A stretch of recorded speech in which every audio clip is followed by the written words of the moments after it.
Maharashtra police और cyber police की ने जानकारी दी है कि जो आंदोलन महाराष्ट्र में हुआ था छात्रों का, उसमें 500 से ज़्यादा अकाउंट पाकिस्तान और खाड़ी देश यहाँ से हैंडल किए जा रहे थे और देश के खिलाफ एक तरह से साजिश रची जा रही थी। देश को बदनाम करने की, देश की छवि खराब करने की इसमें कोशिश की गई है। तमाम जो है जानकारी आप सामने आ रही है और हमारे साथ है बीजेपी के नेता कैबिनेट मिनिस्टर नीतीश राणे। नीतीश जी, ये जो जानकारी पुलिस के आ रही है बहुत ही चौंकाने वाली है, क्योंकि ये जो आंदोलन चला इसमें पाकिस्तान और खाड़ी देश जो भारत के दुश्मन देश है वहाँ से इनको जो है मदद की जा रही थी और भारत के खिलाफ ये एजेंडा चलाया जा रहा था। देखिए, ये आंदोलन जो हुआ वो नीट के बारे में हुआ। हमारे छात्रों का आंदोलन था, हमारे युवाओं का आंदोलन था, मगर उसके कंधों पे बंदूक रख के इनको गजवाहीन करने की उधर कोशिश कर रहे थे।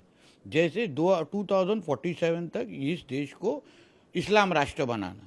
इसलिए तो जब भी एक बाजू से जब भी हम देख रहे थे कि नीट के बारे में बात किया जा रहा है, फिर वो नीट के आंदोलन में हम सर तन से जुदा नारे क्यों सुन रहे थे, औरंगजेब के फोटो क्यों दिखाए गए थे, वहाँ हमारे सीता देवी को, सीता भगवान को क्यों गाली दिया गया, हमारे अलग अलग हिंदू धर्म के देवी देवताओं को क्यों गाली दी गई, उसका और नीट का क्या संबंध है, उसका और छात्रों का क्या संबंध है। इसका इतना स्पष्ट होता है कि ये इनके जो पाकिस्तान में बैठे हुए जो अब्बा है वो बैठ के इधर उनको गजवाहीन हमारे देश में, हमारे राज्य में करना था।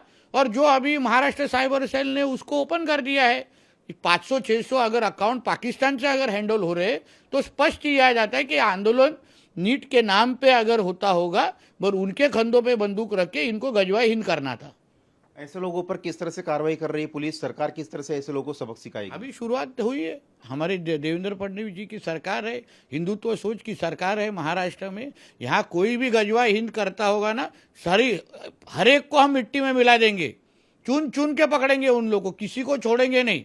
कहीं भी बैठे रहेंगे पाकिस्तान के किसी के गोद में ना, पकड़ के लेके आएंगे और उनको जो आगे का उनका जो केस करना है उनके ऊपर कार्रवाई सब होगा, आप चिंता मत कीजिए। जो पॉलिटिकल पार्टीज है, चाहे कांग्रेस हो, एमएनएस हो, शिवसेना, यूबीटी हो, कह रहे हैं कि आप छात्रों को छात्रों को आप देश का दुश्मन मानते हैं, आप उनके खिलाफ केस कर रहे हैं, आप केस वापस नहीं ले रहे। छात्रों को लेकर वो जो बात कर रहे हैं उनको लेकर क्या प्रश्न पूछना है। जो अभी ये छात्रों के नाम पे इस तरीके की स्टेटमेंट कर रहे हैं, छात्रों के आंदोलन में सीता भगवान को गाली देना उनको मान्य है क्या?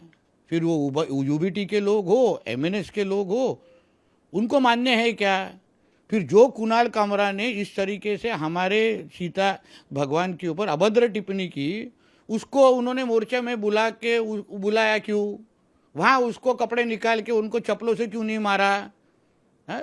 तो मुद्दा हमारा इतना ही है। छात्रों का आंदोलन अलग है, नीट के बारे में अलग है, मगर उनके कंधों पे बैठ के ये जो हमारे देवी देवताओं के बारे में खिलाफ बोलने वाले जो लोग हैं ना, ये फिर हम ऐसा बोले क्या कि ये हमारे सीता देवी के खिलाफ बोलने वाले या आयशा के पति के सब समर्थक है, इसलिए इनको हमारे सीता के देवी के बारे में बोलने वाले हर एक को इन लोग समर्थन करते जा रहे हैं।